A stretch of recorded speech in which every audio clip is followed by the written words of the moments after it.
तो दोस्तों आज हम एक्सप्लेन करने वाले हैं विजय थलपति की नई movie Thalapathy the GOAT. Thalapathy is the greatest of all time. Vijay Thalapathy की सबसे बेस्ट मूवी सारे लोग इसको मान रहे हैं। ज्यादा देरी नहीं करेंगे, चलिए हम लोग एक्सप्लेनेशन को शुरू करते हैं। पर इससे पहले वीडियो को लाइक कर दीजिए और चैनल को सब्सक्राइब। मूवी की शुरुआत में हम रेगिस्तान के बीचों बीच एक ट्रेन को जाते हुए देखते हैं। इस ट्रेन में न्यूक्लियर वेपन है और कुछ टेररिस्ट, जिसको पकड़ने के लिए हम सैस एंटी टेररिस्ट ग्रुप के हेलीकॉप्टर को देखते हैं।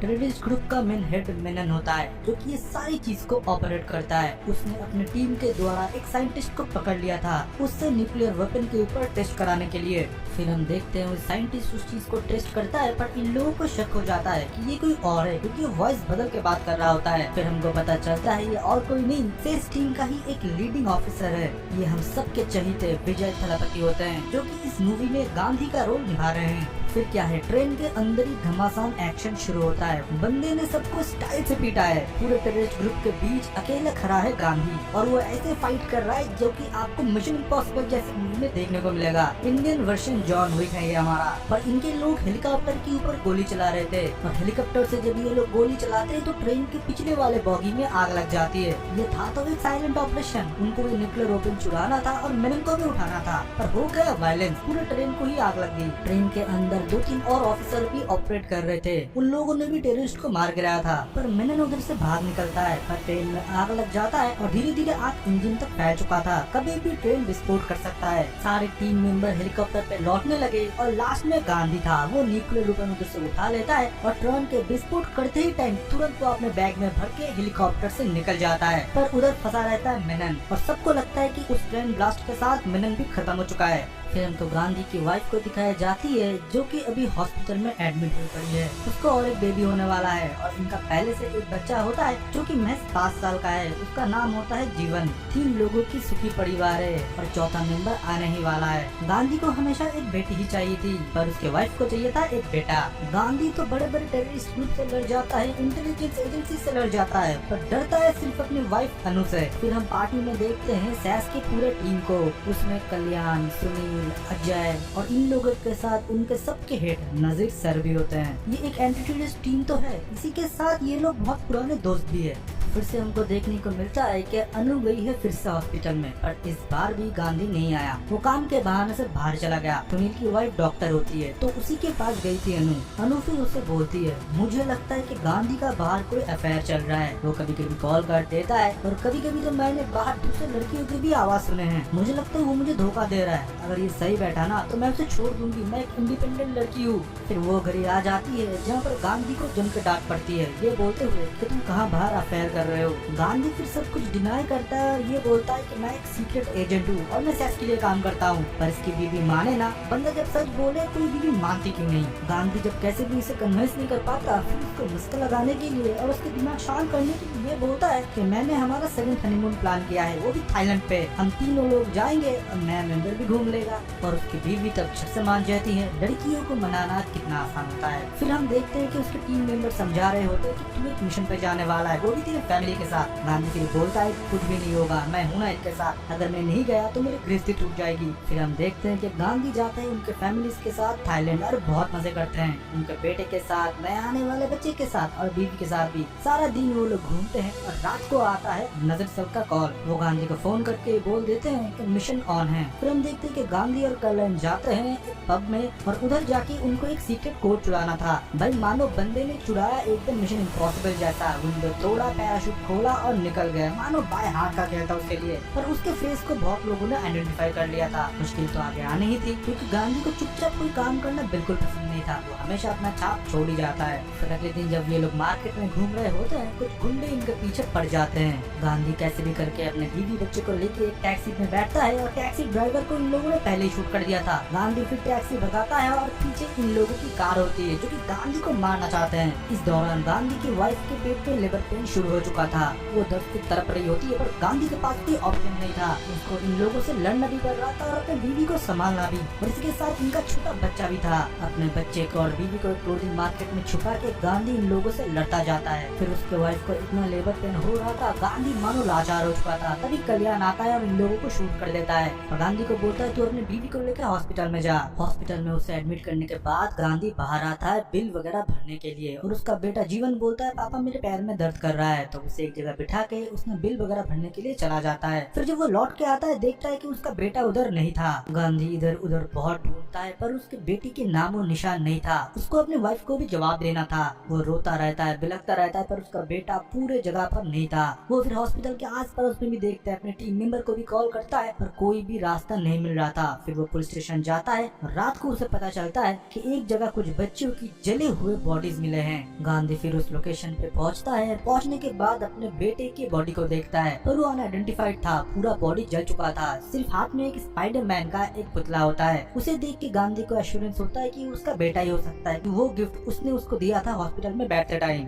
गांधी का मानो पैरों तले जमीन खिसक जाता है। एक तो उसे अपनी वाइफ को जवाब देना है और दूसरा कि उसके वजह से उसका छोटा बेटा आज मारा गया, क्योंकि फैमिली में किसी को नहीं पता था कि वो क्या करता है। उसने सबको बता के रखा था कि वो एक टूरिज्म कंपनी में काम करता है। उसने इतने सालों से अपने बीवी बच्चों को अंधेरे में रखा और उसके जॉब के वजह से आज उसका बेटा ही उससे दूर हो गया। गांधी फिर अपने बीवी को आके सब कुछ बताता है पर उसकी बीवी उसे माफ नहीं कर पाता और गांधी की और एक बच्ची की डिलीवरी भी हो चुकी थी जो कि एक लड़की होती है। फिर बहुत साल बीत जाते हैं। गांधी ने सैस छोड़ दिया था। वो अभी एक साधारण जीवन जीता है जहाँ पर वो एयरपोर्ट वगैरह में लोगों के पासपोर्ट वगैरह चेक किया करता है। अनु ने गांधी से सारा नाता तोड़ दिया है। इतने सालों से उसने गांधी के साथ एक बात भी नहीं किया। वो अपने बेटे के चले जाने की वजह सिर्फ और सिर्फ मानती है गांधी को कि उसने इतने सालों से ये सीक्रेट जब छुपा के रखा और इस थ्रेट की वजह से आज उसके बेटे को पापों का प्रायश्चित करना पड़ा। अनु और गांधी थोड़ा बहुत बातचीत करते हैं एक मीडियम के थ्रू जो कि होती है उनकी बेटी। फिर एक दिन जिगीशा उसके मम्मी पापा के साथ एक पार्टी में जाते हैं और उसके साथ हम सैस के पुराने मेंबर्स को भी देखते हैं जो कि गांधी के टीममेट्स ही थे।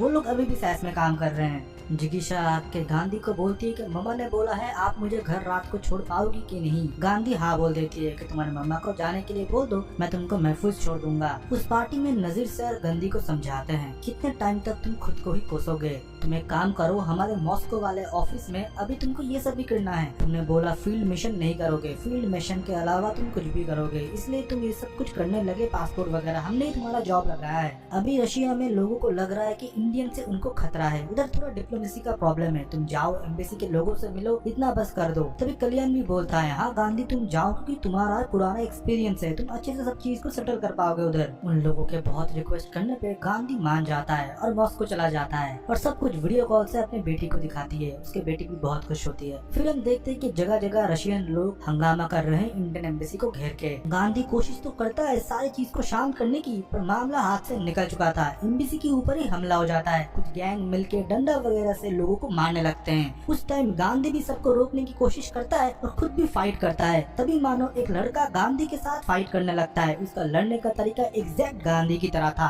और गांधी को वो अच्छा खासा टक्कर दे रहा था। दोनों में हाथापाई होता है और फाइनली जब गांधी उसका मास्क हटाता है वो देखता है हूबहू उसी के तरह देखता हुआ एक लड़का जो कि देखने से लग रहा था कि गांधी का कोई करीबी है। उसको मानो छोटा सा स्टिंग आता है कि ये और कोई नहीं उसका ही बेटा जीवन है। और वो लड़का भी गांधी को घूरे जा रहा था। मानो बहुत गहरा रिश्ता है इसके साथ उसका। उधर तो सब कुछ शांत होता है और रशियन पुलिस उधर आ जाते हैं और वो लड़का भी उधर से भाग जाता है। और गांधी अपने टीम मेंबर से पता लगाने के लिए बोलता है कि वो लड़का कौन है और किसके साथ काम करता है। टीम पता लगाए पर इससे पहले वो लड़का गांधी के सामने आ जाता है और गांधी को उसका पीछा करने के लिए वो मजबूर करता है और उसे एक खुली जगह पर वो लेके जाता है। लेके जाने के बाद वो उसे बोलता है मुझे लगता है कि आप मेरे पापा हो, आपको मैंने बहुत पहले देखा था जब मैं बहुत छोटा था पर मेरी यादें धुंधली हो चुकी है। गांधी ये सुनने के बाद मानो रोने लगता है। वो फूट फूट के रोने लगता है और खुद को पीटने लगता है और ये बोलता है तू इतने टाइम से कहाँ पर था, तो क्यों हमारे पास नहीं लौटा, मुझे पता नहीं, मैंने और तेरे माँ ने कितना झेला है बेटा। हम आज भी एक निवाला लेने से पहले तेरे बारे में सोचते हैं, तू मेरे साथ चल इंडिया, तुझे कुछ भी नहीं होगा। तब जीवन बोलता है मैं फैजल गैंग के लिए अभी काम करता हूँ, वो लोग मुझे नहीं छोड़ेंगे और वो इतने खतरनाक है डैड, वो आपको भी मार डालेंगे, आप महफूज इंडिया चले जाइए। तब गांधी बोलता है इतने सालों तक मैं मेरे बेटे से दूर रहा और तुझे पता नहीं तेरे मेरे पापा सबसे खतरनाक है, कोई भी आ जाए। तभी हम देखते हैं कि इनके ऊपर फायरिंग होता है और फजल गैंग वालों ने ही इनके ऊपर अटैक कराया था। फिर गांधी अपने बेटे को लेता है और बाइक ढूंढता है। बाइक में बैठने के बाद बाप बेटे घमासान एक्शन करते हैं। गांधी बाइक भगाता है और पीछे से जीवन शूट करता जाता है। लाइक आइकॉनिक सीन है और ऊपर से जो बीजीएम यूज करा गया है ना भाई, बहुत औसम। फिर कैसे भी करके उधर से एस्केप प्लान बनता है और सुनील इनका पासपोर्ट वगैरह करा के इंडिया ले आता है।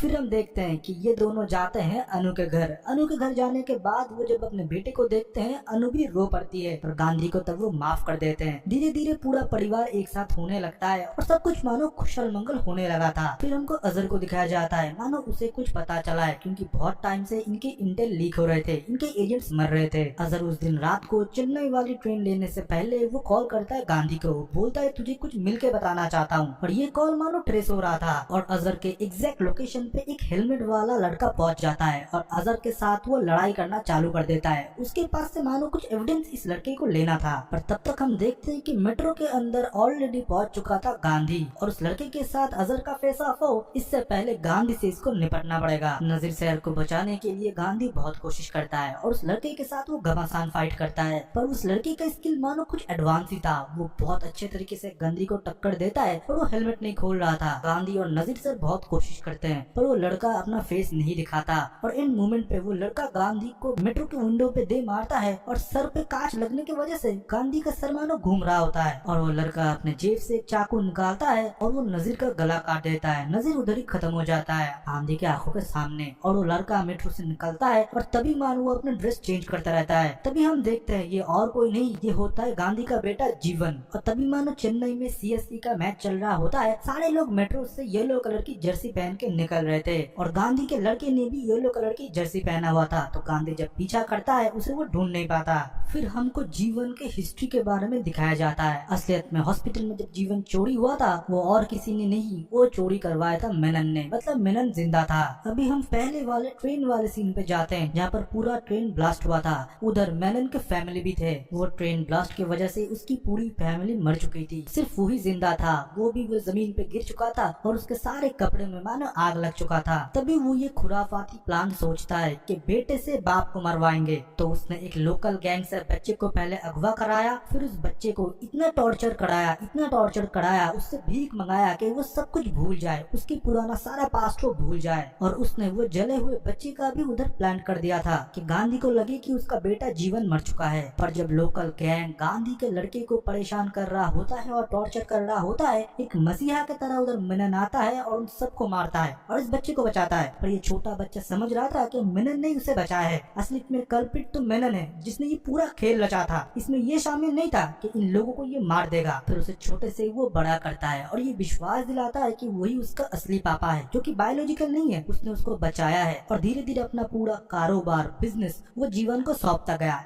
और जब वो थोड़ा बड़ा हुआ उसने खुद ही बिजनेस को टेक ओवर कर लिया। वो गन चलाना सीख गया, स्मगलिंग वगैरह करना सीख गया। तब एक दिन मेनन उसके सामने रोता रहता है और बोलता रहता है, जिसने मेरे पूरे परिवार को खत्म कर दिया वो और कोई नहीं, तुम्हारे बायोलॉजिकल फादर गांधी है। अब मैं बेटा तुम्हें ये नहीं बोल सकता कि तुम उसकी जान ले लो, इससे अच्छा मैं खुद सुसाइड कर लूं, क्योंकि बेटे के हाथ मैं एक बाप को नहीं मरवा सकता। पर मानो जीवन कुछ अलग ही आंसर देता है। ये सुनने के बाद वो खुश नहीं और गुस्सा हो जाता है कि उसके पापा को कोई तकलीफ दे रहा है, मतलब मेनन को, और कोई नहीं उसका बायोलॉजिकल फादर गांधी होता है। वो ये बोलता है उसको कितना तरपा के मारना है पापा वो आप डिसाइड करोगे। फिर प्रेजेंट डे में हम देखते हैं कि जीवन सबसे बच के घर में शांति से रह रहा होता है, किसी को भी उसके ऊपर शक नहीं था और वो एक एक करके सेस के मेंबर्स को मार रहा था, मतलब जो गांधी के करीब है। और वो कोई तो बड़ा प्लान के बारे में बात कर रहा होता है और ये भी बुलाता है कि पापा आपको वो नजारा देखना चाहिए। फिर वो अपने पापा को दूसरे देश से अपने देश में बुलाता है कंटेनर के थ्रू। नाम वगैरह वो अपने पापा का चेंज कर देता है और उसके साथ और टीम मेंबर भी वो लाता है कुछ बड़ा करने के लिए। और वो कंटेनर नेवी वाले पकड़ लेते हैं सस्पिशियस बोल के और वो सैस टीम को कांटेक्ट भी कर लेते हैं। गांधी अपने फोर्स के साथ उधर पहुंचे,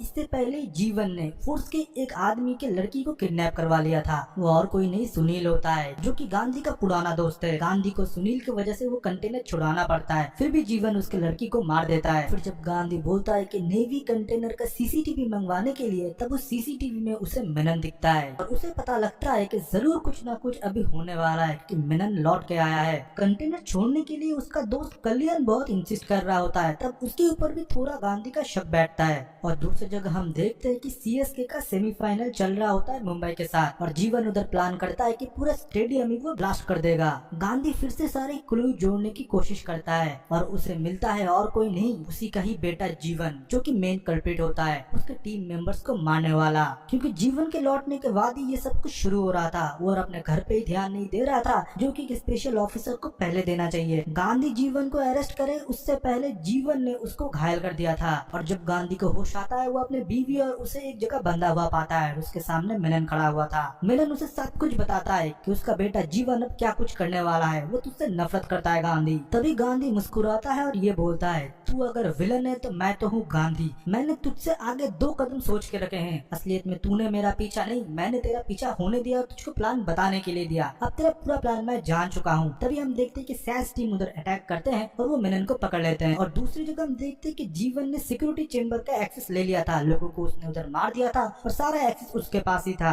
पर खेल खत्म कहाँ हुआ है। गांधी फिर उधर पहुंचता है मिलन के साथ और उसके सर में बंदूक टान देता है और उसे 2-3 थप्पड़ भी लगाता है। और ये देखने के बाद जीवन को बहुत गुस्सा आता है पर वो कुछ कर नहीं पाता। तभी मिलन बोलता है कि बेटा अपना मकसद मत भूलना, मैंने इस दिन का बहुत इंतजार किया है। फिर हम देखते हैं कि मिलन की बात सुनने के बाद जीवन ने भी ठान लिया था कि पूरे स्टेडियम को वो उड़ा देगा। वो डेटोनेटर तक पहुंचे उससे पहले ही गांधी उधर जाता है और दोनों में हैंड कॉम्बैट होता है, बहुत लड़ाई होता है। तो गांधी कोशिश करता है अपने बेटे को समझाने की और फिर से लौट आने की, उसको और एक मौका देता है, पर वो मानो पागल हो चुका था। मिलन ने इतने सालों तक जितना जहर उसके मन में घोला है वो उसके ऊपर हावी कर जाता है। वो लोगों को मारना चाहता है पर गांधी एज ए ऑफिसर वो नहीं होने दे सकता। भले वो अगर सिर्फ एक पापा होता तो इधर वो कमजोर पड़ जाता, पर वो एक ऑफिसर है, वो चाह के भी ऐसा नहीं होने दे सकता। फिर वो अपने बेटे को ही शूट कर देता है और इसी के साथ ये कहानी खत्म हो जाता है। लाखों लोगों की जिंदगी बच जाता है और मूवी की हैप्पी एंडिंग हो जाती है। और आप लोग जाइएगा मत, हमारा और एक शॉपिंग से रिलेटेड फ्री सर्विस है जहाँ पर आप इतने डिस्काउंट में फ्लिपकार्ट अमेज़न से चीजें खरीद सकते हो। वो भी हमारे टेलीग्राम ग्रुप से हम आपको नोटिफाई कर देंगे कब प्राइस डाउन जा रहा है। तो डिस्क्रिप्शन के लिंक्स एंड पिन कमेंट से लिंक्स है, हमारे ग्रुप से ज्वाइन हो जाइए।